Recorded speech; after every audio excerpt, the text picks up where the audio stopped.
Please subscribe Sadhguru Sai Creations. பயத்தினால் என்னால் எதுவுமே செய்ய முடியல, ஒரு வியாபாரம் பண்ண முடியல, நான் ஒரு இடத்துலையே உட்காந்துறேன் அப்படின்னு சொல்கிறாங்க இல்லையா, அவங்களுக்கான ஒரு சூப்பர் டிப்ஸ் இன்னைக்கு. ரெண்டாவது, பலம் அப்படிங்கிற ஒரு பக்கத்தோட வளம்னு ஒரு பக்கம் இருக்குது. அதுதான் வந்து பார்த்திங்கன்னா நம்மளுடைய லக்கு. இந்த ஸ்டார் என்ற லக்கை ஓப்பன் பண்ணோம் அப்படின்னு கேட்டிங்கனாக்கா, இங்கே சூப்பரான ஒரு மூலிகை பற்றி நம்ம பார்க்க போகிறோம். வேறு நம்ம ஒரு லாக்கெட் மாதிரி பண்ணி போட்டுக்கலாம், இல்லைனா இந்த மாதிரி காப்பு சில்வரில் வந்து பார்த்திங்கன்னா உள்ளே அந்த வேரை வச்சு நம்ம இந்தமாரி காப்பாவை செஞ்சு போட்டுக்கலாம். குழந்தைங்களுக்கெல்லாம் போட்டிங்கன்னா நல்ல மெமரி, பயப்பட மாட்டாங்க. அந்த இலையை காய வச்சு நம்ம சாப்பிட்டோம்னா சர்வரோக நிவாரணி, சுகர் பேலன்ஸ் ஆகும். அதேமாதிரி உங்களுக்கு கிட்னிக்கு அவ்வளோ பெரிய ஒரு பெஸ்ட் மெடிசன். கிட்னி வந்து பார்த்திங்கன்னா ரீஃப்ரெஷ் பண்ணி கொடுக்கக்கூடிய ஒரு அற்புதமான ஒரு மெடிசன்.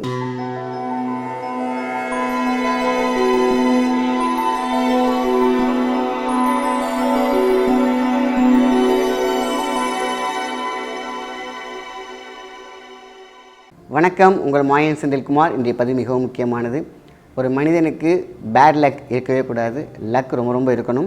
ரெண்டாவது பலம், மனோபலம், மிக உடல் பலம், இது முக்கியமாக இது தேவைப்படுது. சில பேர் வந்து பார்த்திங்கன்னா பய உணர்வு, இந்த பால்பிட்டேஷன் வந்து எனக்கு இருக்குது, அதனால் ஒருத்தவங்கள்ட்ட என்னால் பேச முடியல. ஒரு லேடிஸ் நேராக ஏற்ற மாதிரி வந்தாக்கிட்ட கூட அவங்கள்ட்ட பேசாமல் நான் திரும்பி போயிடுறேன்.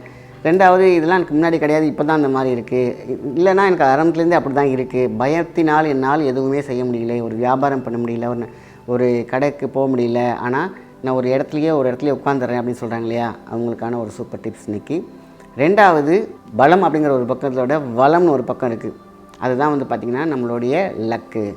எனக்கு எல்லாமே இருக்குது, ஆனால் போனேனாக்கா அந்த இடத்துல ஒரு கேட் விழுந்துடும், இல்லைனா பார்த்திங்கன்னா இன்றைக்கி உடனே கிடைக்க வேண்டியது ஒரு வாரம் கழிச்சு கிடைக்கும், இல்லைன்னா கிடைக்காம கூட போகும். இந்த லக் அப்படின்ற ஒரு வார்த்தை இருக்கு இல்லையா, இதுதான் வந்து பார்த்திங்கன்னா குட் டே, ஒரு நல்ல நாள் அப்படின்றது வந்து ஒரு நல்ல டைம் அப்படின்றத பார்த்து அழகாக என்றைக்காவது ஒரு நாள் ஸ்டார் ஒன்று ஓப்பன் ஆகும்.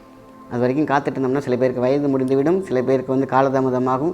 இந்த லக்கு பாயிண்ட் நமக்குள்ளே உடம்புல இருக்கும். அது அந்த சக்கராஸில் ஒரு முக்கியமான பாயிண்ட். மிதஞ்சி அப்படின்னு சொல்லுவாங்க. அது மிதஞ்சி சரியாக இருந்தால் அவனுக்கு எல்லாமே, அவனுக்கு சொல்லுவாங்க, இது தமிழ் அழகாக சொல்லப்போனால் அவனுக்கு மச்சண்டா அப்படிம்பாங்க. அந்த மச்சத்தின் தான் ஏதோ ஒரு மச்சம், உடம்புல இருக்கக்கூடிய மச்சம் ஒரு ஸ்டார் ஓப்பன் ஆகும். அதுக்கு பேர் மிதஞ்சி அப்படின்னு சொல்லுவாங்க. அந்த காலத்து வழக்கு வார்த்தை. அவனுக்கு மிதஞ்சி நல்லா இருந்துச்சுன்னா எல்லாமே நல்லா இருக்குது. என்னப்பா நம்ம இவ்வளோ கஷ்டப்படுறோம், நம்ம உழுது போடுறோம், அவனுக்கு மிதஞ்சி நல்லா இருக்குது அப்படிம்பாங்க. மிதஞ்சி என்றால் ஆரோஸ்கோப்லேருந்து எல்லாமே லக்குலேருந்து தேவதைகள்லேருந்து எல்லாம் சப்போர்ட் பண்ணுறதா அர்த்தம். அதான் மிதமிஞ்சி இருக்கிறதுனால தான் அது மிதஞ்சின்னு சொன்னாங்களா எனக்கு தெரியல. ஆனால் மிதஞ்சி அப்படிங்கிறதுக்கு ஸ்டார் ஓப்பனிங் அப்படின்னு அர்த்தம். இந்த ஸ்டார் என்ற லக்கை ஓப்பன் பண்ணோம் அப்படின்னு கேட்டிங்கனாக்கா, இங்கே சூப்பரான ஒரு மூலிகை பற்றி நம்ம பார்க்க போகிறோம். ஒன்று மனோபலம், உடல் பலம், அடுத்தது லக். இது மூணும் ஒரு மனிதனுக்கு இருந்தால் வெற்றியாளனை ஜெயிச்சுட்டு போயிட்டே இருக்கலாம். அது ஆணாக இருக்கட்டும் பெண்ணாக இருக்கட்டும், யார் வேணாலும் இதை செய்யலாம். கோபுரம் தாங்கி என்ற அற்புதமான மூலிகை, கோபுரத்துக்கு மேலே இருக்குமா, ரொம்ப சக்தி வாய்ந்தது. இந்த கோபுரம் தாங்கி இந்த வேரை காப்பு செஞ்சு போட்டுட்டு அந்த காலத்துலலாம் ஒரு குத்துனாங்கன்னா செவரே ஓட்ட போட்டுற அளவுக்கு பலம். ஆனால் அதுமாரி நம்ம போட்டு ஸ்ட்ரெஸ் பண்ணலாமா அப்படின்னு பார்த்தோம்னாக்கா, அது அந்த காலத்தில் பண்ணி கொடுத்தாங்களே அந்த வேரோட காப்பு, அந்த மாதிரி நம்ம முனிவர்கள்லாம் பயங்கரமாக பண்ணியிருக்காங்க. நம்ம அந்தளவுக்கு நம்ம பவர்ஃபுல்லாக பண்ணுறோமா இல்லையாங்கிறதோட தெரியல. அந்த வேரோட மகிமையும் சொல்லிவிட்டு அந்த வேரை நம்ம ஒரு லாக்கெட் மாதிரி பண்ணி போட்டுக்கலாம், இல்லைனா இந்த மாதிரி காப்பு சில்வரில் வந்து பார்த்திங்கன்னா உள்ளே அந்த வேரை வச்சு நம்ம இந்தமாரி காப்பாவை செஞ்சு போட்டுக்கலாம், லாக்கெட் மாரி பண்ணி போட்டுக்கலாம். கோபுரம் தாங்கி மாரி ஒரு மனோபலம் கொடுக்கக்கூடிய ஒரு அற்புதமான வேரை நீங்கள் எங்கேயுமே பார்க்க முடியாது. கோபுரம் தாங்கி, கோபுரத்தையே தாங்கும். அதான் அந்த காலத்துலலாம் பார்த்திங்கனாக்கா போர் வீரர்களுக்கு காப்பு இப்போ எப்படி கையில் சொன்னனோ அதுமாரி கால் காப்பில் செஞ்சு போட்டிருப்பாங்களாம்.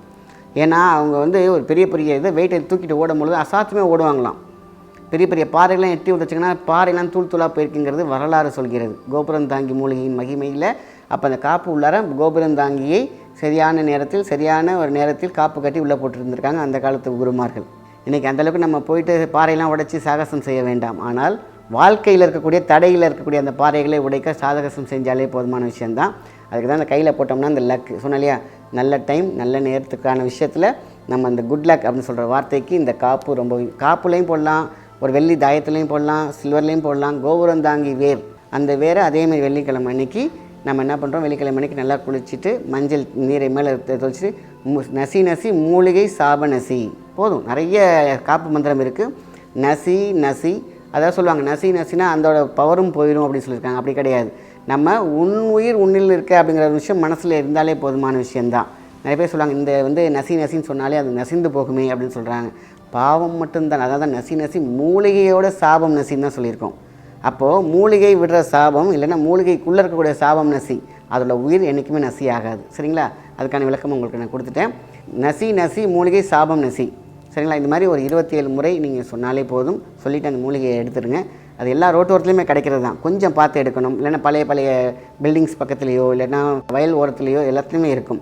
ஸோ அந்த செடி படம் பார்த்து கிளியராகவே இருக்கும் பார்க்குறதுக்கு. செடியை பார்த்திங்கன்னா அடுக்கடுக்கு அப்படி அழகாக இருக்கும். அந்த செடியை எடுத்து அந்த வேரை எடுத்து லாக்கெட் பண்ணி போட்டுக்கோங்க. அதுலேயும் பார்த்திங்கன்னா அந்த வேர் எந்த வேர் வச்சாலும் பச்சை கற்பூரம் சேர்த்துட்டிங்கன்னா ரொம்ப அதிக சக்தி. சரிங்களா? இந்த வேர் போட்டிங்கன்னா மனசுக்கு பலம். சரி, பயம் இருந்துகிட்டு இருக்கும், இதை செய்யலாமா வேணாமா, அந்த பயம் இருக்குது பார்த்திங்களா, அது போட்டதுக்கப்புறம் பயம் இருக்காது. இந்த நடுராட்டில் கூட போடலான்னு சொல்லுவாங்க அந்த காலத்துலலாம்.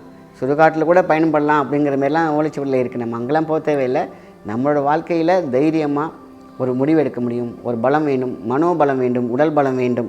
உடல் பலம் தானாக வந்துடும். ஏன்னா அந்த அளவுக்கு அதில் குவாண்டம் சக்தி இருக்குது. அதில் குவாண்டம், இந்த குவாண்டம்ங்கிறது தான் சொல்கிறாங்க மும்மடங்கு சக்தி அப்படின்னு சொல்லுவாங்க. முப்பரிமாணத்தில் இருக்கக்கூடிய 3D மாரி அது பிரமிட் சக்தி அதுக்குள்ளே அந்த வேர்லேயே இருக்குது. ஸோ அப்போ அந்த வேரில் நம்ம காப்பு கட்டி போடலாம், தாயத்தாக்கி போட்டுக்கலாம். வெள்ளிக்கிழமை அன்றைக்கி செய்யலாம், அமாவாசை அன்றைக்கி செய்யலாம், பௌர்ணமிக்கு செய்யலாம், கிரகண காலங்களில் அந்த வேர் எடுக்கலாம். இப்படி இந்த வேரை எடுத்து நம்ம காப்பாகவோ நம்ம வந்து இது மாதிரி போட்டோம்னா சக்தி. சரி, இது அப்படியே மருத்துவமாக கொண்டு போனால் எப்படி அப்படின்னு கேட்டிங்கன்னா, அந்த இலையை காய வச்சு நம்ம சாப்பிட்டோம்னா சர்வரோக நிவாரணி, சுகர் பேலன்ஸ் ஆகும். அதேமாதிரி உங்களுக்கு கிட்னிக்கு அவ்வளோ பெரிய ஒரு பெஸ்ட்டு மெடிசன். கிட்னி வந்து பார்த்திங்கன்னா ரீஃப்ரெஷ் பண்ணி கொடுக்கக்கூடிய ஒரு அற்புதமான ஒரு மெடிசன். எல்லா உறுப்புகளுக்குமே ரொம்ப முக்கியம். ஸோ நம்ம ஒரு டீஸ்பூன் வாரத்துக்கு ஒரு முறை எடுத்துகிட்டு வந்தாலே போதுமான விஷயந்தான். டெய்லி இருக்கணும்னு கூட அவசியம் இல்லை. நம்ம நார்மலாக நல்லாயிருக்கும், இல்லை கிட்னி பேஷண்ட் இருக்காங்களா, இல்லை ஏதாவது ப்ராப்ளம் இருக்குன்னு நினைக்கிறாங்க இல்லையா, எந்த வியாதிக்கும் கோபுரந்தாங்கி மூலிகையோடைய பவுடர் வந்து நம்ம வந்து ஒரு டீஸ்பூன் எடுத்துகிட்டு வந்தாலே போதும். வாரம் ஒரு முறை எடுத்துகிட்டு வந்தாலே போதுமான விஷயந்தான். உடலில் இருக்கக்கூடிய அத்தனை கழிவுகளையும் நீக்கி ஒரு மிகப்பெரிய ஒரு பலம் கொடுக்கக்கூடியது தான் கோபுரம் தாங்கி. அப்போது எவ்வளோ பெரிய மூலிகைகள் அழகாக சித்தர்கள் கண்டுபிடிச்சி மக்களுக்கு கொடுத்துருக்குறாங்க. உடல் பலம், மனோபலம், லக், இந்த மூணையுமே தரக்கூடிய ஒரு அற்புதமான விஷயம் தானே. அதனால் அதை எடுத்து காப்பு கட்டி போட்டுக்கோங்க. அதேமாதிரி குழந்தைங்களுக்கெல்லாம் போட்டிங்கன்னா நல்ல மெமரி, பயப்பட மாட்டாங்க. சில பேர் பார்த்திங்கன்னா கனவுல வந்து பயந்து எடுப்பாங்க, தூக்கத்துலேயே வந்து யூரினேஷன் பண்ணுவாங்க குழந்தைங்க. அதேமாதிரி பெரியவங்களுக்குலாம் ஒரு ஏதோ ஒன்று அழுத்துற மாதிரி உணர்வு இருக்கும். எல்லா பயத்தையும் போத்திக்கிறோம் இந்த கோபுரம் தாங்கியோடைய வேர். இப்போ இலையெல்லாம் எடுத்துக்கிட்டிங்கனாக்கா எப்பேற்பட்ட ஒரு வியாதியையும் தீர்க்கக்கூடிய ஒரு விஷயம்தான் கோபுரம் தாங்கி. அடுத்தது மனோபலம், பயத்தை தூக்கிவிடும். அப்புறம் இதுக்கு மேலே என்ன வேணும்? இந்த மூணுமே லக்கு வந்துருச்சு, மனோபலம் இருக்குது. ஆட்டோமேட்டிக்காக நீங்கள் பாட்டு உங்களுடைய சிந்தையில் உள்ள விஷயங்களில் சிந்திக்காமல் செய்யக்கூடிய செஞ்சுருப்பீங்க அந்த காலத்தில். எல்லாம் மைனஸில் இருக்குது. இன்றைக்கி சிந்திக்க வச்சு உங்களுக்கு பலத்தை கொடுத்து உங்களுக்கு லக்கையும் கொடுக்கக்கூடிய ஒரு அபூர்வ மூலிகை என்றால் கோபுரம் தாங்கி. ரொம்ப சிம்பிளாக செஞ்சு முடிச்சிடலாம். இதனால் போயிட்டு நீங்கள் வந்து பெரிய மன கஷ்டத்துக்கு உள்ளாயிருப்பீங்க. இதெல்லாம் எதுவுமே இருக்காமல் நார்மலாக சில மூலிகைகளை பயன்படுத்தி, சின்ன மூலிகைகளை பயன்படுத்தி சின்ன செலவில் நம்மளை வாழ்க்கையை பலப்படுத்தி கொள்ளக்கூடிய விஷயங்கள் தான் நம்ம முன்னோர்களும் சித்தர்களும் கை கண்ட ஒரு உண்மையாக சொல்லியிருக்காங்க. கை கண்ட அப்படின்னு கேட்டிங்கன்னா ஆண்டு அனுபவித்து அது சக்ஸஸ் ஆன ஃபார்முலா தான் கை கண்ட ஒரு வார்த்தை. இந்த வார்த்தையை நான் இந்த கோபுரம் தாங்கிக்கிற சொன்னதுக்கெல்லாம் சமம். உயிர்க்கும், அதாவது உயிர்க்கும் அப்படின்ற வார்த்தைக்கே பூ பூக்கும் வாழ்க்கை அப்படின்னு சொல்லியிருக்காங்க. ஸோ உங்களுக்கு பிடிச்ச மாதிரி விஷயங்கள் எல்லாம் நடக்க ஆரம்பிச்சிச்சுன்னா அவங்க ஆட்டோமேட்டிக்காக உங்கள் வாய்ப்பு பூக்கும், அதாவது சிரிக்கும். வாழ்க்கை என்றைக்குமே சந்தோஷமாக சிரிக்க வேணும்னாக்கா அந்த கோபுரம் தாங்கி மூலிகை மிஸ் பண்ணிடாதீங்க. நான் சொன்ன மாதிரி காப்பு கட்டுற முறையில் மஞ்சள் தெளிச்சிருக்கேன், அதுக்கப்புறம் மந்திரம் சொல்லியிருக்கோங்க, அதுக்கப்புறம் பிடுங்கிக்கோங்க. அழகாக நான் சொன்ன மாதிரி செஞ்சு காப்பாகவோ இல்லை லாக்கெட்டாகவோ செஞ்சு போட்டிங்கனாக்கா மிகவும் சிறப்பு. வாழ்க்கையில் தடங்கள் இல்லாமல், எதிரி இல்லாமல், சூழ்ச்சி இல்லாமல் வெற்றியாளனாக போய்கிட்டே இருக்கலாம். நல்ல விஷயத்தை மற்றவங்க ஷேர் பண்ணுங்கள். நன்றி, வணக்கம்.